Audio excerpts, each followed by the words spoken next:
प्रदेश सहित जिले में व्याप्त बिजली समस्या, महंगाई और बेरोजगारी को लेकर आज परसवाड़ा क्षेत्र के पूर्व विधायक मधु भगत ने रजेगांव में मौन मार्च किया।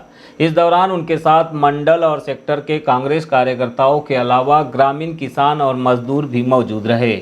मधु भगत ने मौन मार्च की शुरुआत पूर्व प्रधानमंत्री नेहरू की प्रतिमा पर माल्यार्पण से की और गांधी प्रतिमा पर इस मार्च का समापन किया। उन्होंने मुख्यमंत्री शिवराज सिंह चौहान पर निशाना साधते हुए कहा कि प्रदेश और जिले में आज बिजली समस्या के कारण किसान परेशान है, महंगाई से आम जनता त्रस्त है। ऐसे में हमने मुख्यमंत्री को इस समस्या के निदान को लेकर सांकेतिक प्रदर्शन के माध्यम से ज्ञापन देने का प्रयास किया, लेकिन तानाशाह सरकार के प्रशासन ने उन्हें इस प्रदर्शन के लिए अनुमति नहीं दी। इसी को लेकर आज उन्होंने मौन मार्च करते हुए महात्मा गांधी की प्रतिमा को ज्ञापन भेंट किया। जिले के अंदर जो मुख्यमंत्री आता तो निश्चित तौर पे विपक्षी दलों की जनता की आवाज़ को लेकर के जाने का अधिकार मौलिक होता है, संविधान में भी है। 15 किलोमीटर दूर आ रहे हैं और हमने परसवाड़ा के अंदर रजेगांव ब्लॉक के अंदर ये बात रखनी चाहिए। धरना प्रदर्शन के माध्यम से हमने जब परमिशन लेनी चाहिए तो परमिशन को एक्सेप्ट करने के बाद रात को कल 11 बजे हमारी परमिशन को उन्होंने रद्द कर दिया कि आपको धरना प्रदर्शन की परमिशन नहीं दी जाएगी। धरना प्रदर्शन हमने सिर्फ इस बात के लिए रखा था कि बिजली कटौती जो है बेबाक है, कभी भी कोई भी टाइम काट रहे हैं। बिजली की व्यवस्था आपके पास है नहीं, डबल इंजन की सरकार है। आप लोग कहते हैं कि सारी व्यवस्था मजबूत है, बिजली कहीं कमी नहीं है। आप घर में ग्रामीण में किसान से पूछिए कि बिजली की व्यवस्था क्या है। तो हमने इस बात को, महंगाई को, बिजली को, बेरोजगारी को के माध्यम से एक पेपर के माध्यम से हमने ज्ञापन के माध्यम से देना चाहा, लेकिन उन्होंने परमिशन कैंसिल करके तानाशाही अपनी दिखाई है। शासन ने भी वही काम किया है और प्रशासन ने भी वही काम किया है जो 1947 में जनरल डायर करता था। कहीं ना कहीं पे ये जो तानाशाही है भारतीय जनता पार्टी के मुख्यमंत्री शिवराज सिंह चौहान जी के और यहाँ के वर्तमान जितने भी पदाधिकारी और कलेक्टर हो, चाहे वो एसपी हो, चाहे वो एसडीएम हो, इस बात को समझ ले। ये लोकतंत्र है, बाबा भीमराव अंबेडकर का संविधान है, महात्मा गांधी जी की आज़ादी है, बलिदान है इंदिरा गांधी जी का, तब जाकर के ये खड़ा हुआ देश है।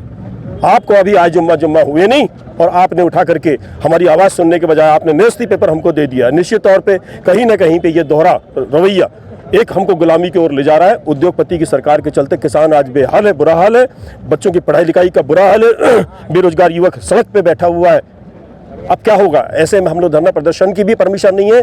इस वजह से हमने सोचा कि ये जीते जागते लोगों को क्या ज्ञापन देना, जिन्होंने हमारी परमिशन कैंसिल की। निश्चित तौर पर हमने फिर उस ज्ञापन को हमारे जो देश के महानायक राष्ट्रपिता महात्मा गांधी जी को ज्ञापन सौंप करके ये बताना चाहा, महात्मा गांधी जी, सर्वत्र में आपकी आँख खुली हुई है, आपका ये देश था और हम आपके बच्चे हैं।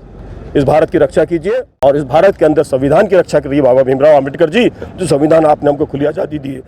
मधु भगत ने कहा कि जिस तरह का रवैया यहाँ की सरकार और प्रशासन ने अपना कर रखा है, इसे जनता समझ रही है। जनता चुप है, लेकिन इसका जवाब जरूर देगी। उन्होंने सिवनी में मॉब लिंचिंग की घटना पर कहा कि आदिवासियों की हत्या करने वाले कोई और नहीं, उन्हीं के पार्टी से जुड़े लोग हैं। इस घटना को लेकर हमारी सरकार लगातार आवाज़ उठा रही है। जब तक लोगों को न्याय नहीं मिलेगा, हम संघर्ष करते रहेंगे। मधु भगत ने यह भी कहा कि बुलडोजर भी केवल स्टंट है, केवल जाति और धर्म देखकर बुलडोजर चलाए जा रहे हैं, जबकि यह न्याय संगत है नहीं। उन्होंने कहा कि यदि किसी का अवैध अतिक्रमण है तो आप कोर्ट के निर्देश पर कार्यवाही करें। उन्होंने रेत माफियाओं पर भी निशाना साधा और कहा कि हम अगर कोई मांग करें तो नाजायज़ है, लेकिन उनके लोग मनमानी करें, भ्रष्टाचार करें तो सब जायज़ है। ऐसा अब इस प्रदेश में नहीं चलेगा। सिवनी की घटना एक बहुत ही निंदनीय और शर्मनाक है। भारतीय जनता पार्टी के मुख्यमंत्री शिवराज सिंह चौहान जी अपने आप को टांटेबिल मामा साबित करने की कोशिश कर रहे हैं। निरंतर वो आदिवासियों के लिए घोषणा पे घोषणा कर रहे हैं और उन्हीं के कार्यकर्ता बजरंग दल के नाम के साथ पोस्टर में उनकी फोटो के साथ साफ साबित होता है कि कमल छाप पे लगे हुए हैं और वो लोग हत्या कर रहे हैं आदिवासी की। 2 आदिवासी की निर्मम हत्या रात को 12 बजे निकाली गई और 1 बोरी मांस ला करके उनको दिखाया गया और उनको ले जाया गया। पुलिस के सामने बर्बरता हुई, पुलिस के सामने मारपीट हुई। दूसरे दिन उनकी लाश मिली। कल हम नकुल नाथ जी माननीय हमारे सांसद, उनके साथ गोविंद सिंह हमारे जो विपक्ष के प्रतिपक्ष नेता हैं उनके साथ और हमारे तमाम मध्य प्रदेश के विधायकों के साथ कल हम लोगों ने उनके परिवार से जाकर के संवेदनाएं की व्यक्त किया, न्याय दिलाने की बात की है। और ये न्याय मिलेगा नहीं जब तक उनको, आदिवासी परिवार को जब तक नौकरी नहीं मिलेगी और जब तक उन हत्यारों को फांसी नहीं मिलेगी, जब तक कांग्रेस खामोश नहीं बैठेगी। माननीय मुख्यमंत्री, पूर्व मुख्यमंत्री कमलनाथ जी के नेतृत्व में हम ये अभियान को जारी रखेंगे। सुप्रीम कोर्ट है, हाई कोर्ट है, जिला कोर्ट है, जब तक कोर्ट का परमिशन नहीं होता तब तक एक चीज़ इधर से उधर होती ही नहीं। मगर ये शिवराज सिंह चौहान जी की तानाशाही सरकार जिस प्रकार से बुलडोजर चला करके ये जाति पक्ष को लेकर के चिन्हित करके तोड़ने का काम कर रही है, अब कहाँ शिवराज सिंह चौहान जी के वो प्रशासन के लोग जो बुलडोजर लेके घूमते हैं और उनके नियम। 2 लोगों की हत्या हुई है, चिन्हित हो गए 18 लोग, 18 मकान, वो टोटल लोग थे 25, उनके मकान टूटे, उनके ऊपर बुलडोजर चले, तब हम मानेंगे शिवराज सिंह चौहान जी कि आप भी उनके ऊपर बुलडोजर चलाते हैं। लेकिन ये भी न्याय संगत नहीं है। जब तक कि हाई कोर्ट सुप्रीम कोर्ट के निर्देश न मिले तब तक किसी के मकान को ध्वस्त नहीं किया जा सकता। आप मुजरिम पकड़िए, उस चिन्ह को मत पकड़िए। अगर अवैध है तो नोटिस दीजिए और टाइम पे तोड़िए। इस देश के अंदर कौन सी चीज़ अवैध नहीं है? आधा से ज़्यादा अतिक्रमण इस देश के अंदर। और अतिक्रमण किसका है? अतिक्रमण उद्योगपति का है, उन गुंडे मवाली, उन भ्रष्टाचारियों का है। आप उनको नहीं तोड़ते। रेत के सोने के सौदागर पूरी नदी खाली कर दी है, प्रशासन को वो नहीं दिखता। डीजे ढोल धमाका बजाते हुए पूरी रैली जा रही है, नाचते गाते हुए पीते हुए, वो सब जायज है। हम अगर बिजली कटौती के लिए अगर कोई मांग रखें वो नाजायज है। आदिवासी को आप बोलो और आदिवासी को आप घटना मौत के घाट उतार दो, वो जायज है।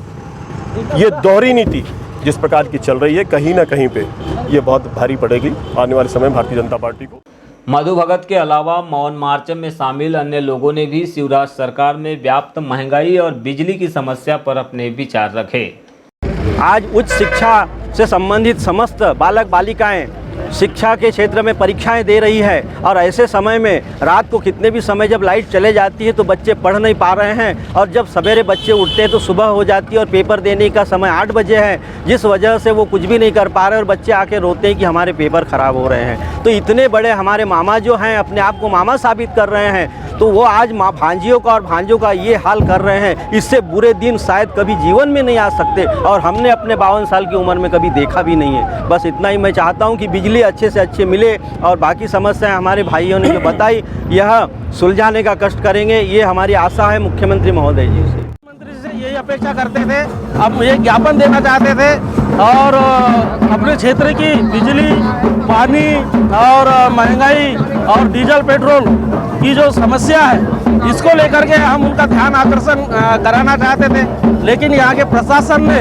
हमारे को यह अनुमति नहीं दी और हम आपके माध्यम से प्रशासन और शासन का ध्यान आकर्षित कराना चाहते हैं कि वे जो बिजली की प्रमुख समस्या है उसकी कटौती बंद की जाए और ये बढ़ती महंगाई है, बेरोजगारी है, डीजल पेट्रोल के दाम है, इस पर ध्यान दिया जाए और शासन की ओर से, प्रशासन की ओर से जनता को राहत दी जाए।